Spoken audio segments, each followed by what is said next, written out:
subscribe to my channel. வணக்கம். இன்னைக்கு அபி டிவியில் நம்ம பார்க்க போகிறது நெல்லையில் மக்களின் வசதிக்காக மதுரை, திருப்பூர், ராமேஸ்வரம் உள்ளிட்ட 7 பகுதிகளுக்கு புதிய பேருந்து சேவையை பாளையங்கோட்டை சட்டமன்ற உறுப்பினர் அப்துல் வஹாப் அவர்கள் கொடியசைத்து துவக்கி வைத்தார்.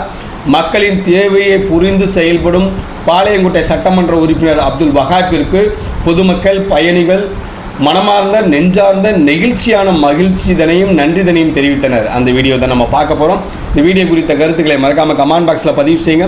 வாங்க இப்போ வீடியோக்குள்ளே போகலாம். நெல்லை மக்களின் வசதிக்காக மதுரை, திருப்பூர், ராமேஸ்வரம் உள்ளிட்ட 7 பகுதிகளுக்கு புதிய பேருந்து தேவை என தமிழக முதல்வரிடம் கோரிக்கை வைத்து அதனை பாளையங்கோட்டை சட்டமன்ற உறுப்பினர் அப்துல் வஹாப் அவர்கள் பெற்று இன்று அதன் துவக்க விழா இன்று நடைபெற்றது. அதன்படி மதுரை, திருப்பூர், ராமேஸ்வரம் உள்ளிட்ட 7 புதிய பகுதிகளுக்கு புதிய பேருந்து சேவையை பாளையங்கோட்டை சட்டமன்ற உறுப்பினர் அப்துல் வஹாப் அவர்கள் கொடியசைத்து துவக்கி வைத்து பொதுமக்கள், பயணிகளுக்கு இனிப்புகளை வழங்கினார். மக்களின் தேவையை புரிந்து புதிய பேருந்து சேவையை பெற்றுத்தந்த பாளையங்கோட்டை சட்டமன்ற உறுப்பினர் அப்துல் வஹாப்பிற்கு பொதுமக்கள், பயணிகள் நெஞ்சார்ந்த நெகிழ்ச்சியான நன்றிதனை தெரிவித்தனர்.